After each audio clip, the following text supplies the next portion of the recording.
Hey there, greetings. I'm Marina Ormes here with your Astro vibe for Wednesday, January 5th, and no, Wednesday, January 4th. Thanks so much for being here today. The moon is in Gemini, and I thought we would talk about, I've been covering sort of the Gemini energy for a couple of days. Yesterday went in depth on the meaning of the moon being in Gemini, Mercury being retrograde, Mars being retrograde, how Venus and Uranus are influencing all that. So I kind of gave you a pretty in-depth overview yesterday on what's going on and how to work with it in the bigger picture of the current moon cycle. Of course, on Sunday, New Year's Day, I gave you lots of great tips about how to make the most of 2023, working with the moon cycles, working with your own intentions to manifest the highest possibilities for your life. And so we're working on that. But today I thought I would give you specifically some tips for working with the Gemini moon energy and your own self-care. So 3 self-care actions that you can do during a Gemini moon that will give you some real specific, tangible ways that you can work with this energy. So again, thinking about Mercury being retrograde in Capricorn, we're really working on the foundations. We're really creating the right conditions for things to move forward when the planets start going direct again, specifically Mercury and Mars, those inner planets. And with the laying of groundwork, there are some ways that you can support yourself. And so I would say that number 1 on my list is journaling. And journaling is a great way of working with words, of working with your own mind and your mental process, of working through ideas by writing them out. And so it's also a great way to process any emotions or any difficult things you may be working through right now.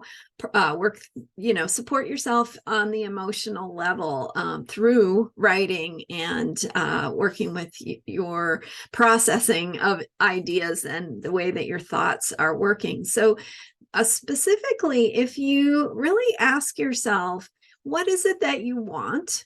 And that's what we've been talking about in terms of working with intentions. Like, what does your ideal life look like?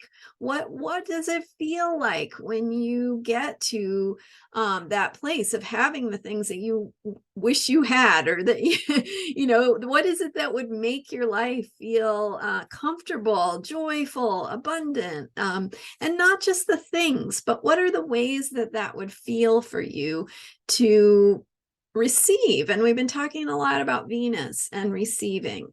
So writing out what it is you want, like really what is your vision of the future and your life and what it would look like. And then also really getting in touch with, where are you now? And what kind of thoughts do you have? What are you afraid of? What are you worried about? What are you kind of dwelling on in your mind? And how is that, or is that not, in alignment with the thoughts that you need to have to move in the direction of your highest potential? So for instance, if you notice that you have a daily experience of worrying about a certain thing in your life, something that's kind of there as a niggling problem, creates an undertone of worry or stress. What is that? Write it out. Write out what feels stressful, what you worry about. And then what is the opposite of that? What would it look like to feel the opposite of that thing, or for it to show up in your life with the good side of whatever it is that you're worried about?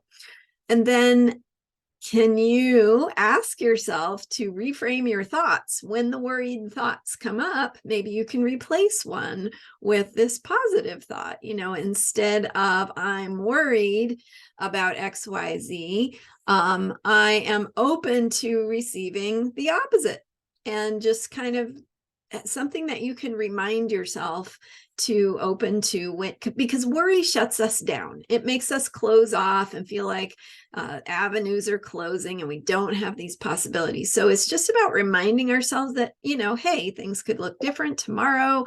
I can open to a new information, new insights, new developments that might help me move in the direction that I want to see things go. So what's the opposite of what you're worried about? How can you replace the worried thoughts with the positive thoughts? And again, you don't have to be perfect. It's just about taking the baby steps. Even a little bit goes a long way. So that's number one, is journaling. Kind of had a lot to say about that. Okay, and then number two on my list of 3 self-care actions to do during a Gemini moon, the second one is brainstorming. And brainstorming is that way of just getting everything out, right? Like anything that's off the wall, or, whether it makes sense or is doable or not, just put it down on paper. Like, just get it. Some people call it a brain dump. Get the brain dump out of your head. Brainstorm all the things that all the ways you might approach something you're trying to accomplish. And then, you can start to identify from that list of brainstormed ideas, which ones actually make sense and why. But there's some value for sure in just getting it all out and seeing it in front of you. You might brainstorm with a friend, with a colleague, with a buddy, somebody else to bounce ideas off of, and just put everything down, whether it makes sense or not. So brainstorms. So number one was journaling. Number two is brainstorming. Number three is gathering information. So gathering information is just a way of learning, right? Asking questions. Gemini is so good for curiosity. So asking questions, exploring, investigating. Maybe there's someone you want to talk to and ask them about their perspective on something that might help you see things more clearly.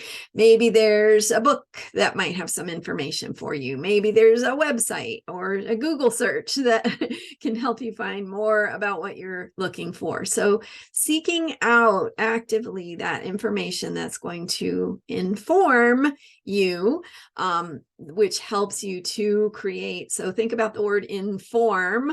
Form is about getting results. So when we inform, it helps us to lay the groundwork of the outcomes, the goals we want to achieve, the outcomes we want to see, the form that we want to see as the end result of our efforts. So inform yourself by gathering information and learning new things that will contribute to laying the groundwork, to making your plan, to creating the infrastructure. So you notice that none of these things necessarily have to do with actively changing. It's just about laying the groundwork. And then as we go forward throughout the year, there are going to be more opportunities for more implementation, more working on building things. And for now, we're talking about creating the soil conditions like I was talking about yesterday. So hopefully those are helpful tips for you, some tangible ideas for self-care actions that can support you in your process. 1 was journaling, 2 was brainstorming, 3 was gathering information. And so we'll keep going from here. And after the moon is in Gemini, it will go into Cancer. We are heading into the Friday's Cancer full moon. And so that Cancer full moon energy that always comes in the winter time when we are, well, at least for the Northern Hemisphere, that we are thinking about in terms of getting really cozy and providing ourselves with comfort and care that we need. So we'll be talking more about that as the week goes on. Thanks for being here. You can learn more about me at astrologyheals.com.